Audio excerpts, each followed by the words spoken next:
But today, I want to talk about 11 reasons why you shouldn't follow me on my journey to making $1 million online. There are 11. Actually, I think there are more than 11. So I'm going to give you every reason possible not to follow me.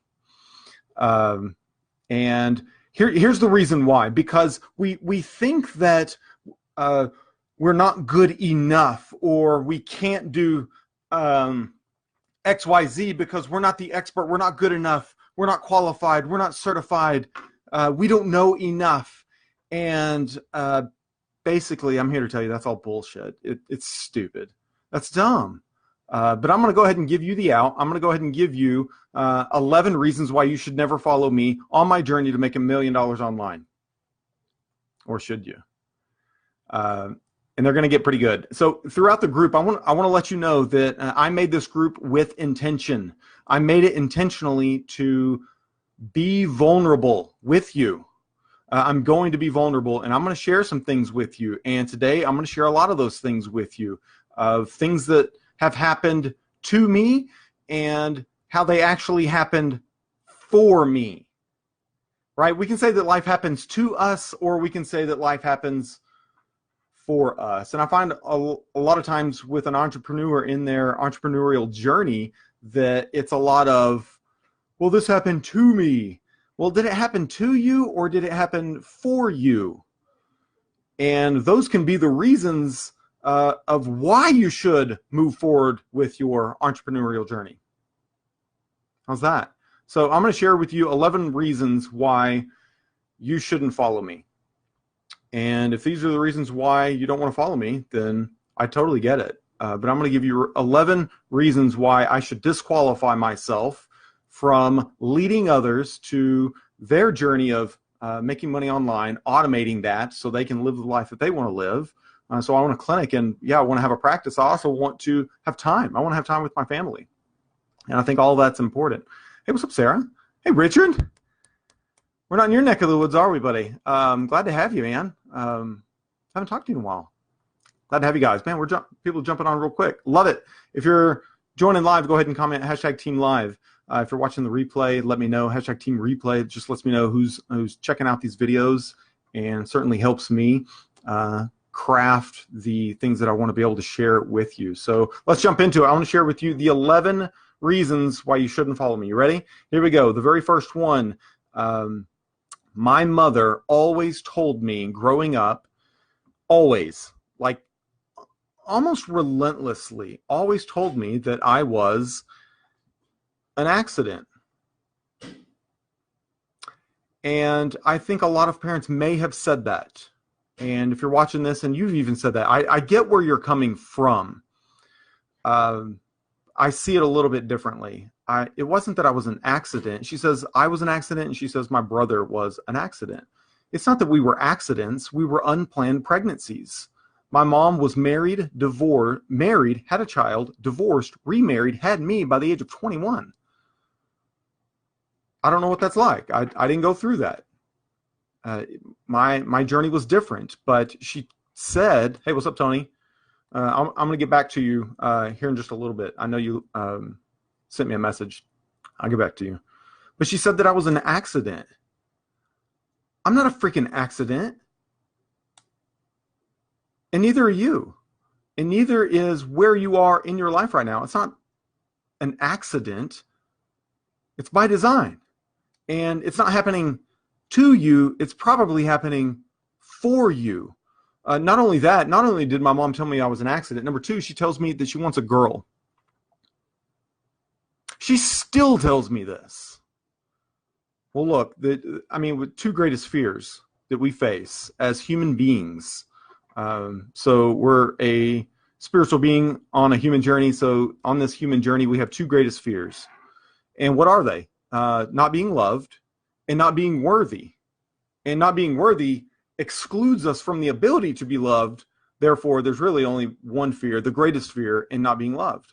Well, how am I supposed to feel if I'm already disqualified? I'm a boy, not a girl. They're different.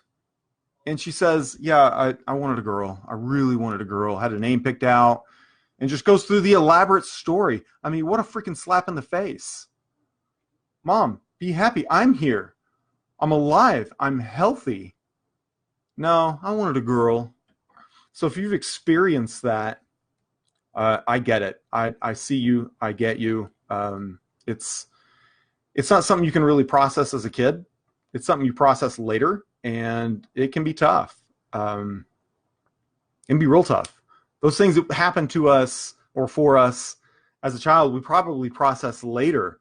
I mean, one of the things I had to process, so throughout my childhood, I was always sick. I was always sick. At one point, I'm almost dying, like literally. I'm in the hospital.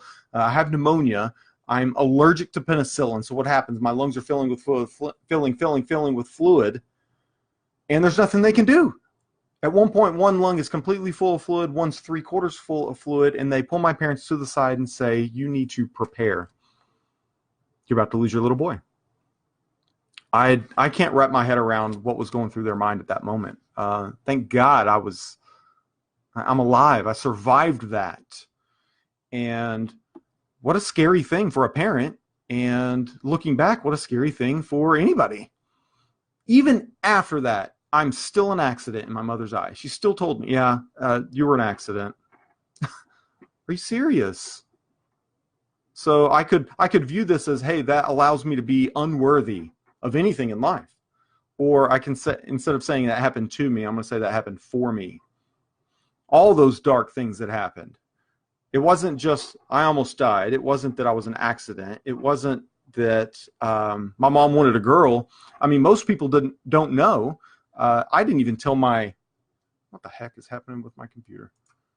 I didn't even tell my wife for a long, after we got married, years into our marriage, I didn't tell her, but as a child, I was sexually molested. Gives you a reason not to follow me.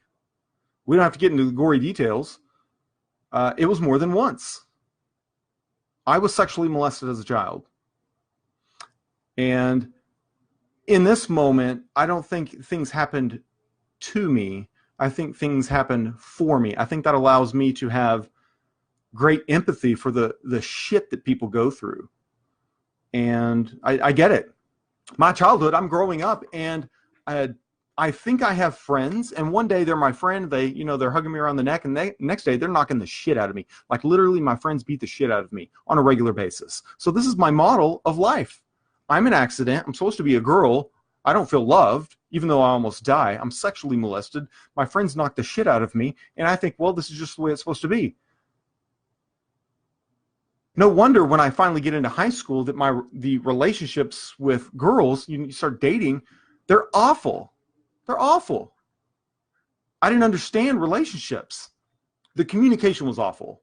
Was what it was. It was terrible. And I don't blame them. It was just, hey, I had things to process. And so I feel like I grew up emotionally late. I think that's what happened to me in college. I was allowing myself to grow up emotionally, not intellectually, but grow up emotionally. I mean, even doing sports, growing up in junior high and high school, even though I was really, really good, other kids saw me as a threat.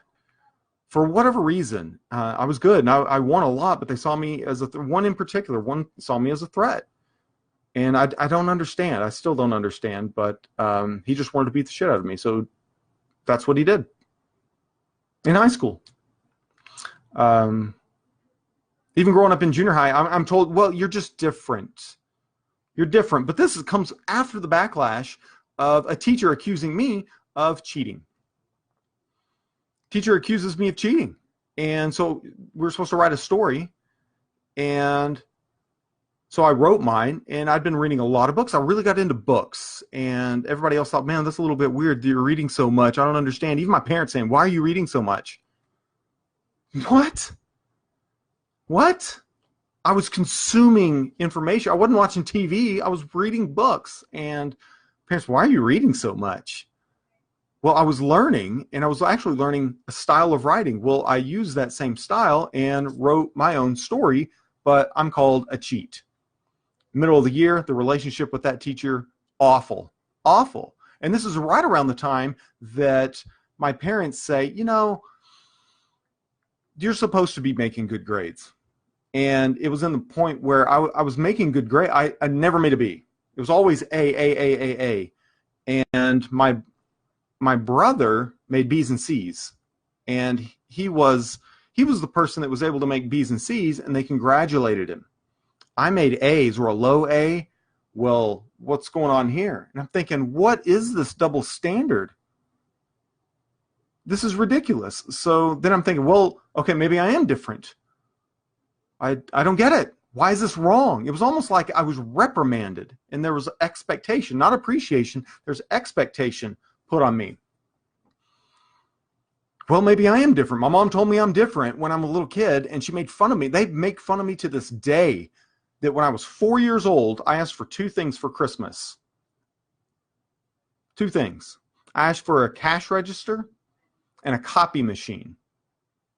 Oh, that's ridiculous. Get into the mind, the psychology of somebody that wants to ask for that. Understand what that person is going through in their journey. I'm a 4-year-old. I see money exchange.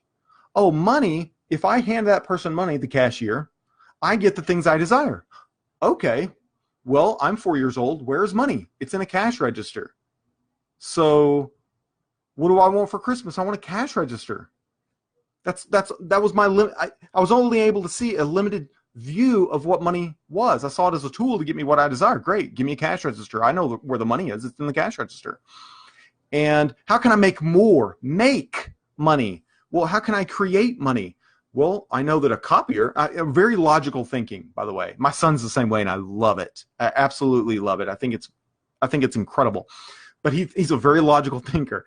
And so, well, I'm thinking as a 4-year-old, if I want to make money, I know a copier can make several copies. Why don't I just print my own money?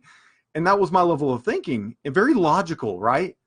And pretty interesting looking back on it now. I mean, I didn't know what I was doing back then. I just knew I wanted a cash register and a copy machine. Well, they made fun of me for it, and they still make fun of me to this day. And I called my mom out on it just a few weeks ago. Oh, by the way, in that conversation, my mom also asked me if I'm autistic. Are you freaking serious? No, Mom. I'm sorry you didn't try to figure this out. Well, we didn't know about all these things back then. Somebody knew something. You didn't understand my personality type. That was a problem. It's an entrepreneur personality type. Alex Sharfin, by the way, I'll put a link to him. He has identified this personality type to a T. It is incredible. Well, we didn't know, and nobody could figure things out. And yeah, it was just different. I was an entrepreneur as a kid. I wanted the cash register. I want the copy machine because I want to be able to get and create the things that I desire. And if I couldn't get it, I made it myself. I created it. That's an entrepreneur. That's an entrepreneur on fire. I was on fire as a kid, just going. They didn't see it, so they make fun of it. It's not something to be made fun of at all. So if you're in this group and you feel that way, hashtag I feel you. Go ahead and put hashtag I feel you. That was me as a kid, and that is my son as a kid, and that is my daughter, and it's probably going to be our expecting third, which is awesome. I love it, and I will support them. I'm not going to make fun of them for something I don't understand. I'm going to freaking figure it out. Mom, figure it out. Why didn't you figure it out? There was silence on that phone call, by the way. I'm so sorry. I don't want to hear it. Why didn't you figure this out so you could support me instead of make fun of me my entire life and call me names? So even with that one, I felt like I was less than. My friends beat the shit out of me all the time on a regular basis. I think this is the model. Hey, friends just beat you up. Okay, well, I was too scared to fight anybody, so I didn't go around beating people up, but I got my ass kicked all the time. So I'm thinking, well, this is the model. I'm less than. This is just it. I'm different. So, I mean, if you feel that, hey, I get you. I certainly understand the journey you've been on. I was told I was different. Calling the names, all of it. And they were harsh words. So, I mean, that's another reason to follow me. I've been called everything under the sun. You name it, I've been called that. So we have a rule in our house. We don't call names at all. I'm not saying this is right or wrong. I'm saying this is the way we do it in our home. You do you. That's all great, and I will support and love you for that. In our house, we don't call names. I don't care if it's an asshole or a chicken nugget. We don't call names. I don't see the difference. Name calling is name calling. I don't see the difference. I'm not saying whatever you've done in your house or what you do, I'm not saying it's wrong. I support you in your journey. None of us are perfect, by the way. I just set a rule because I got sick and tired of being called names. So we're not going to call names. We're going to love each other, and we're going to support each other as a family. So that's what we do. I don't accuse my kid of cheating like the teacher did. So, by the way, when the teacher did that, I thought, well, I have a double standard for my parents. My teachers think I cheat, so I guess I'm a cheat then. And instead of making all A's, I don't even graduate high school. I don't graduate with a 4.0 or a 3.9 or a 3.8 or a 3.7. I don't even graduate with a 3. I gave up. I freaking gave up. I feel like I gave up, but I was pushed into college because my mom wasn't given the opportunity to go to college. Find a way. Everybody has the opportunity. She said, I didn't have the resources. You didn't have the resources, or you weren't resourceful. There's a difference. There's a mindset shift that happens in this entrepreneurial journey. And she was not willing to take it. So as I go through this journey, yeah, there are risks. There are things in your closet that will come out. And I'm basically saying, hey, there it is. There it is for the taking. Got my ass kicked all the time. Didn't graduate with a 3.0. I'm told I'm an accident. I'm told that I'm supposed to be a girl. I'm sexually molested more than once. I almost die. I'm still called an accident after that. I'm given double standards. I'm made fun of because I'm an entrepreneur, but my parents can't figure it out, and they make fun of me. And I'm asked just several weeks ago if I'm autistic. I'm giving you every reason under the sun not to follow me. Or are those the reasons why you should? Because you understand on a deeper level that being an entrepreneur means there's an element of being vulnerable, and you will feel very exposed as an entrepreneur. And I'm basically saying, hey, yeah, I'm just going to be proud about it and say, hey, those things didn't happen to me. They happened for me. And so I don't blame any of it. I don't blame my parents necessarily. I think they should have figured it out, but they just didn't get it. And if you're an entrepreneur, if you're a business owner, want to join that journey, I certainly understand you, where you are, and the battleground, the war that's going off in your head. I certainly understand it. And I'm here to say this. I'm here to support you. I think that this group is basically going to be just like the Pink song, Perfect, that I was playing at the very beginning. If you weren't able to hear that, go back and listen. She's playing that song, and she's basically she wrote that song for her kids, saying she was expecting, and she wrote that for her kids saying, hey, wherever you are, you're mistreated, you're misunderstood. I just want you to know that you're effing perfect to me. My kids are effing perfect to me. In this group, you guys are perfect. Perfectly imperfect, and I think that is fantastic.